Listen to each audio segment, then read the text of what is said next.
26 de maio de 2022.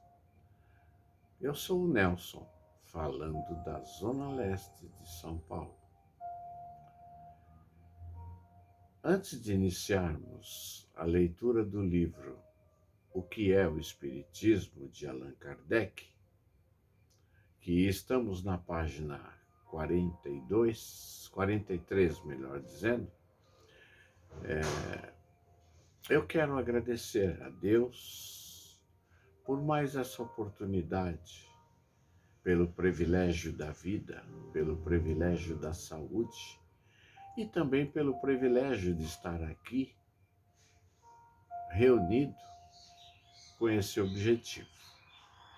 Quero agradecer a Jesus pela sua presença e agradecer aos amigos espirituais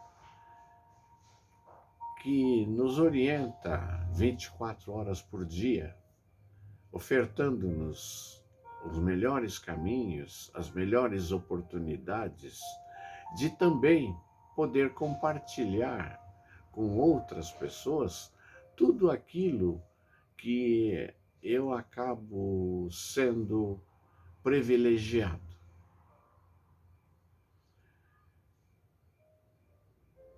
A leitura do livro O que é o Espiritismo, de Allan Kardec, estamos numa parte do livro de uma pequena conferência espírita. Allan Kardec recebe um visitante e esse visitante pretende escrever um livro contra o Espiritismo. E vamos à leitura. Visitante.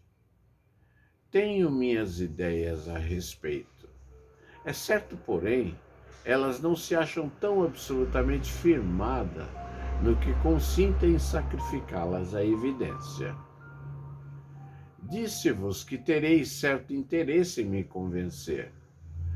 Confesso-vos que tenciono publicar um livro em que me proponho demonstrar, exprofesso, a minha opinião sobre o que considero um erro e como esse livro deve produzir efeito, dando um golpe no espiritismo, eu deixaria de publicá-lo, caso ficasse convencido da realidade da vossa doutrina. Allan Kardec. Eu sentiria que ficasseis privado do que vos pode proporcionar um livro, que deve produzir tanto efeito. Além disso, não tenho interesse algum em impedir a sua publicação. Ao contrário, desejo-lhe grande circulação, porque assim ele nos servirá de prospecto e anúncio. A nossa atenção é sempre chamada sobre aquilo que vemos atacado. Há muita gente que quer ver os prós e os contras, e a crítica faz aparecer a verdade, mesmo aos olhos daquele que não a procuravam.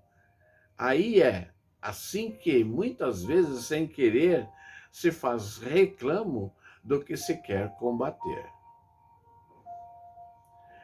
A questão dos espíritos é, por outro lado, tão palpitante de interesse, choca a tal ponto a curiosidade, que basta assinalá-la a atenção para que nasça o desejo de aprofundá-la. Visitante. Então, no vosso entender, a crítica para nada serve? A opinião pública nada vale? Allan Kardec. Não considero a crítica como expressão da opinião pública, mas como juízo individual, que bem pode enganar-se. Lede a história e vereis quantos trabalhos importantes foram, ao aparecer, criticados, sem que isso os excluísse do número das grandes obras. Quando, porém, uma coisa é má, não é elogio que a torne boa. Se o espiritismo é uma falsidade, ele cairá por si mesmo. Se, porém, é uma verdade, não há diatribe que possa fazer dele uma mentira. Ao nosso ver, ao nosso modo de ver, vosso livro não será mais do que uma apreciação pessoal. A verdadeira opinião pública decidirá da justeza dos vossos conceitos. Procurarão examinar, se mais tarde reconhecerem que vos enganaste.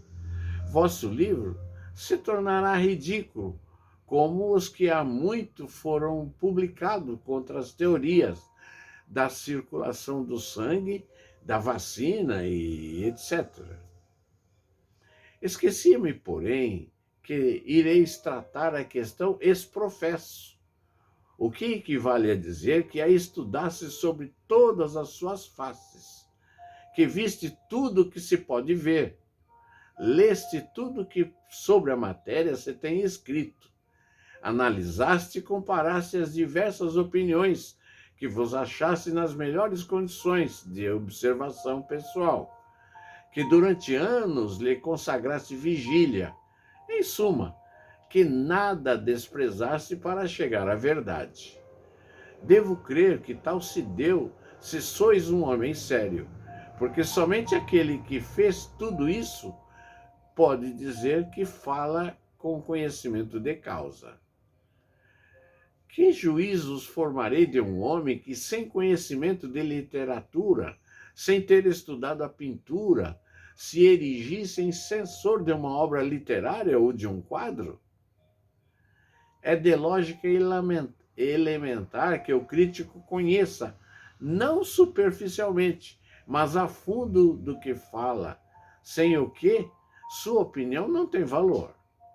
Para combater um cálculo, é necessário opor-se-lhe outro cálculo, o que exige saber calcular. O crítico não se deve limitar a dizer que tal coisa é boa ou má.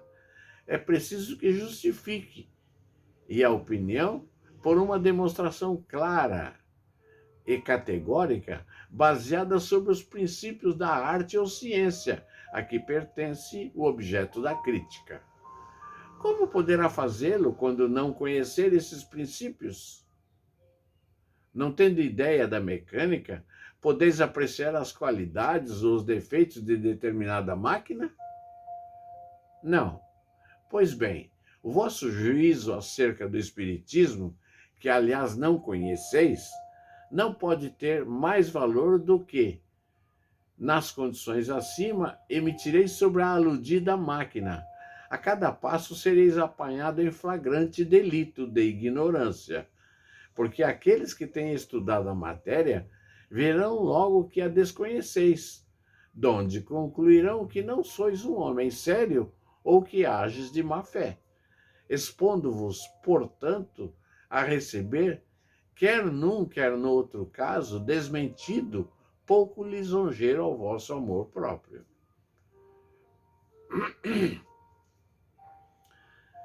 Visitante, é precisamente para evitar esse perigo que vim pedir-vos permissão para assistir a algumas experiências. Allan Kardec. E julgais que isso vos basta para poder ex-professo falar de espiritismo? Como podereis compreender essas experiências e ainda mais julgá-las quando não estudaste os princípios em que elas se baseiam?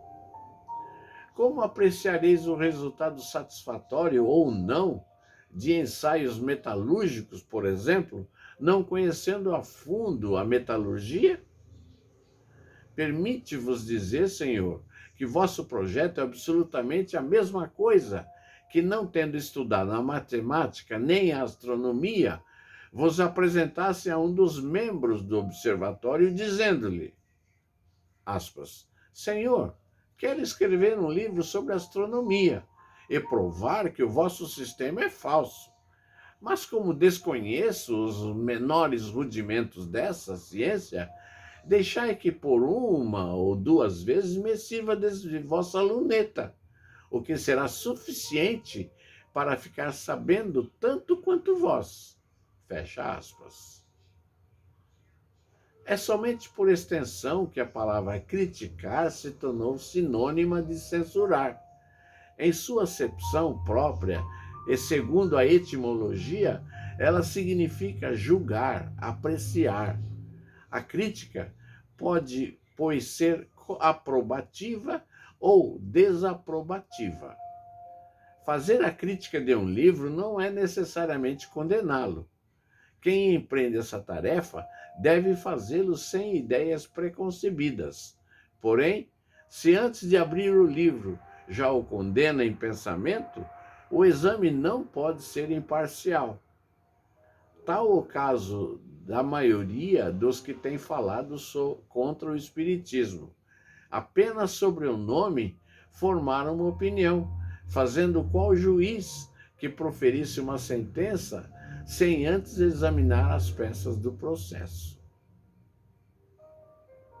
A consequência foi que o seu julgamento feriu em falso e que em breve, em vez de persuadir, ocasionaram riso. A maior parte dos que seriamente têm estudado a questão mudou de ideia e mais de um adversário se tem tornado adepto do espiritismo, quando reconhece que o seu objetivo é muito diverso daquele que supunha. Eu quero encerrar por aqui e deixar para uma próxima oportunidade a continuidade desse diálogo tão interessante. Quero agradecer a você, amado amigo, pela sua paciência e pela sua visualização. Quero dizer que sua opinião é muito importante nesse caso, pois reduzimos ou acrescentamos algo mais com o objetivo de melhorarmos esse nosso pequeno trabalho. Quero pedir a Deus, com sua infinita bondade, nos mantenha na sua paz. Muito obrigado, amados amigos, e até uma próxima oportunidade, se Deus assim o permitir.